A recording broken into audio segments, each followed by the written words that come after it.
Hey HGTV, I'm Elizabeth. Welcome to our home in the Hemlocks. Come on in.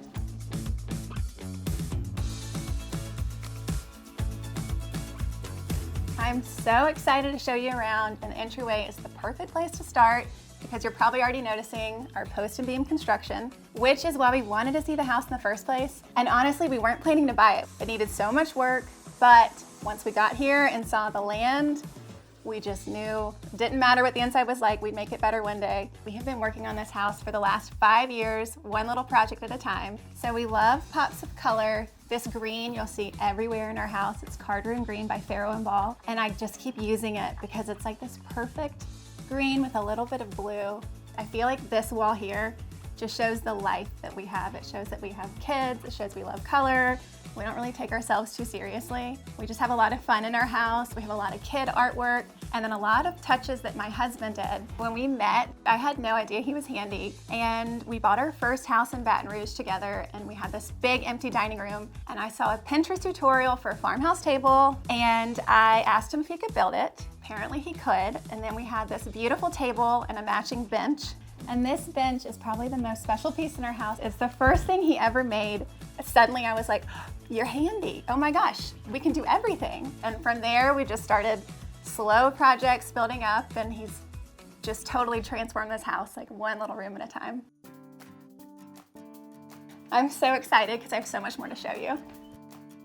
So next I'm gonna take you to the living room, which is where we spend, I'd say like 90% of our time. And as you'll see, it's very colorful. We made a point to make sure like our kids have their books on the bookshelf and their games.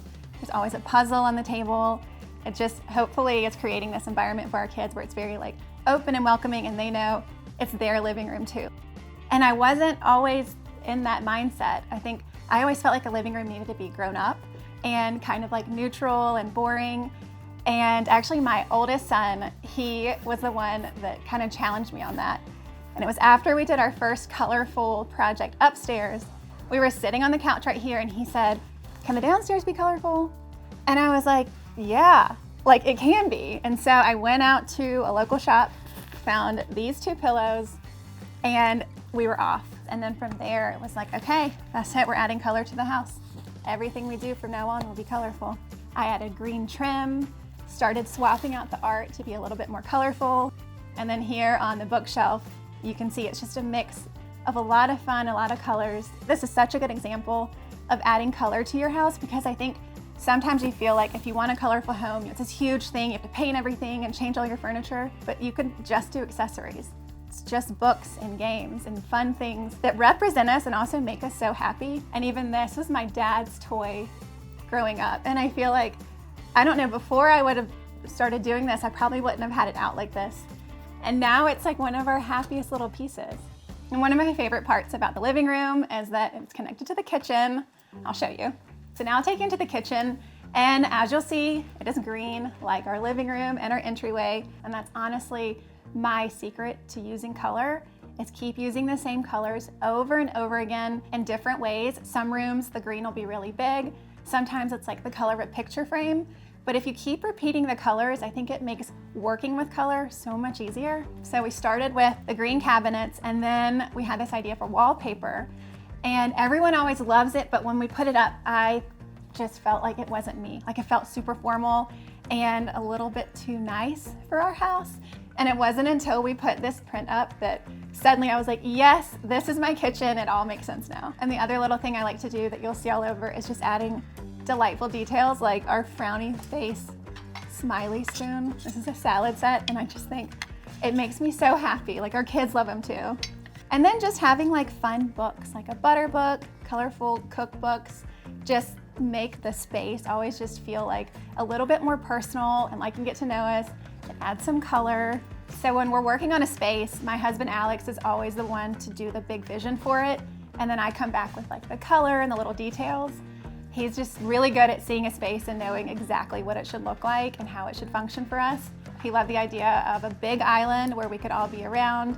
Saturday mornings making pancakes, football games, watching TV in the living room, but have the snacks here. And then even in the mornings, I have noticed lately, like we'll be making the lunches, over here, and then our kids are right here having their breakfast, and it's just They're always at our feet, they're always with us, and so I love that our 2 rooms together just really make that possible. So we didn't design the kitchen with a ton of storage space, and that's because we had a little extra room over here that we made a dedicated, I call it my baking space, but it's our pantry, and I'll show you. Our pantry was such a fun place to put together, and it started actually with this window wall here. It's one of the coolest projects we've done, and my husband had the idea for it.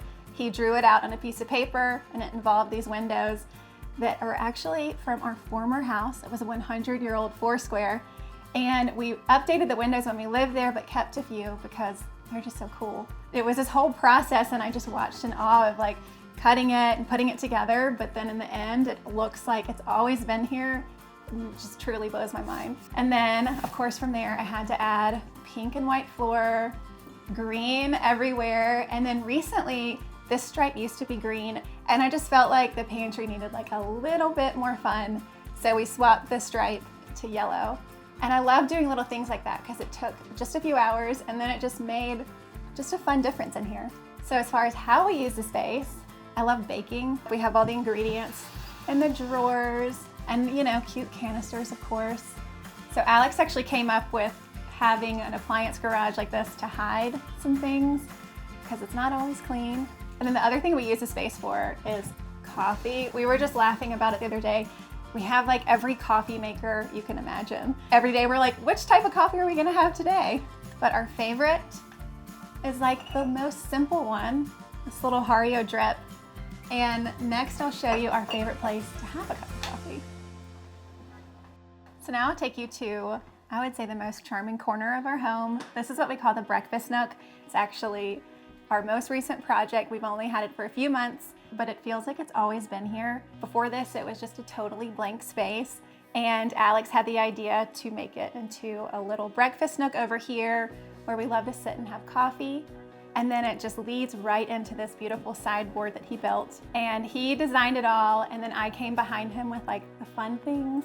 One of the fun details was instead of putting in like a real wood door here, we just used fabric, and I love the idea of it because I can switch it out when I want to. But I went with this really fun, like circus-themed fabric. And then my biggest request was I need open shelving for all of our cookbooks because we had so many. I love collecting them, and I had nowhere to put them, so I love having the dedicated space. And then, of course, the other thing I love about this room is all of the natural light from the windows, which bonus shows you the outside and the view, which is why we bought the house in the first place, and I would love to show you.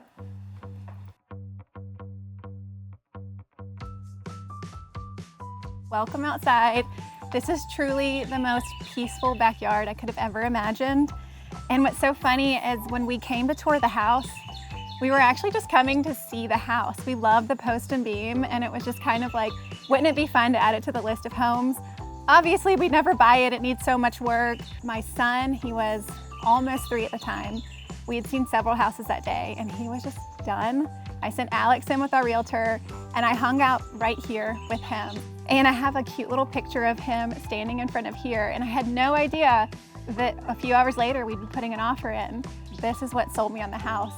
Being outside, hearing the birds, the green. Once I spent time out here, I couldn't imagine getting the opportunity to live here and not taking it. So we were delighted to find the following May that the former owners had made this beautiful cottage garden and lined the sidewalks with peonies, and they all bloom mid-May, and it's just the happiest sight. So we cut them all, and our house is just filled with peonies because there's just so many and they're all at the same time. So we just enjoy it. All right, then I have 2 other fun things to show you, a garden and a treehouse. So this is our garden here. It's still early spring, so things aren't too big yet, but we have some things going. This is a project that Alex does with the kids. He loves gardening and grew up gardening, so he loves having all the land. And then the kids love it too. They love deciding like what we're gonna plant, bringing it in when it's ready. And recently we even did this fun project where we painted these little signs to mark all the different things we had planted. And it was such a fun way to just involve everyone and have a fun family activity that involved the garden. And this is our tree house, and yes, it's delightful. Alex built it, I always say, in his mind. I have no idea how he did it, And then once it was done, we picked the colors. We brought the same colors we use upstairs in the kids' spaces. And it's just every kid's dream. And I love it because you can see it from our son's room. So we are heading upstairs now, which is our kids' space, and it's very colorful, but uses a bit brighter color than we did downstairs, but still the same greens and blues everywhere. And I know I've been talking a lot about Alex's projects, but this one is mine. I did it all myself, and it was the first time we used color in the house.